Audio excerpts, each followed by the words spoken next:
قبل كده على الخمس مراحل بتوع اي مشروع، وقلنا ان احنا عندنا البلاننج، عندنا الديزاين، عندنا الكونستراكشن، عندنا الاوبريشن، وعندنا المينتينس اللي هي الاوبريشن والمينتينس يعتبروا حاجه واحده، وعندنا المرحله الاخيره هي اعاده تاهيل المشروع او هدم المشروع. لو كنا نسقط الكلام دوت على البي اي ام هنقول ان احنا البي اي ام عملت لنا حاجه اسمها الدايمنشن اوف في اي ام.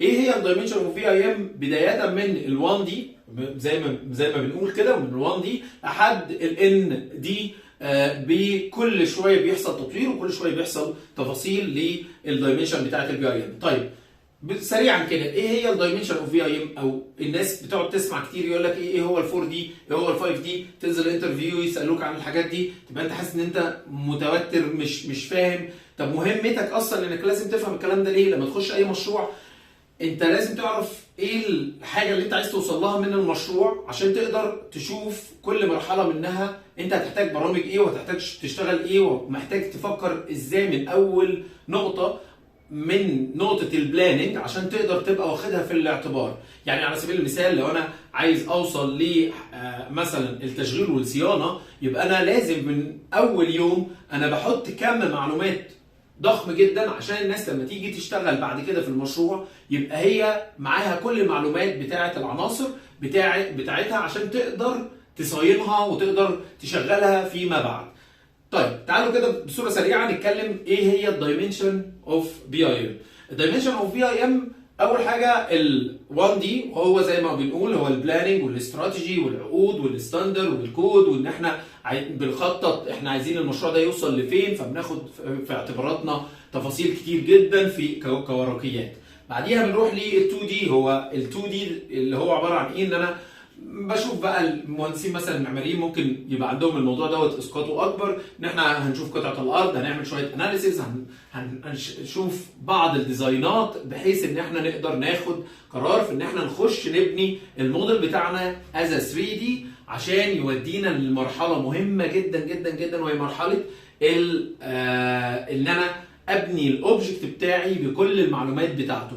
فكره البي اي ام لما جت تفكر في ال 3 دي ما بقتش بتبني 3 دي مجرد شكل وبس، لا، ال 3 دي ليه ابعاد كتير جدا، ليه تفاصيل كتير جدا، لان انت تعرف منه كم معلومات مهول ويعود لك بامباكت كبير جدا من المعلومات جوه عالم البي اي ام. بعديها ال4 دي وهو الزمن، ان انا اربط الزمن بتاعي واشوف معدلات الزمن بتاعتي. كل الكلام ده احنا كنا بنعمله زمان قبل البي اي ام بكل التفاصيل بتاعته، بس مشكلته انه كان ورقيات، كان كله 2 دي، كان كله ما بنقدرش نشوفه از 3 دي، فما بقدرش اربط الموضوع، فما اقدرش اقعد مع المالك واقول له ده الموديل واتبنى فيه كذا ووصل كذا. كمان المهندسين كان عندهم مشقه كبيره لانهم مش متخيلين شكل ال 3 دي. كمان احنا ما بنقولش لما بنبني 3 دي بنبني 3 دي عادي، لا، بنبنيه بكل الانفورميشن بتاعته، فبيكون فارق جدا معانا. بنسيب النقطه بتاعه ال4 دي اللي هي الزمن ونروح للكوست او ال5 دي، ان احنا ندخل معانا كل التسعير بتاع العناصر بتاعتنا، ونربط الكلام دوت مع الجداول الزمنيه، ونكون مخططين من اول يوم ان احنا في الشهر الفلاني هنبقى محتاجين فلوس لكذا وكذا وكذا، عشان نقدر نتفادى حاجات كتير جدا، ونتفادى ان حاجات كتير تقف مننا في الموقع.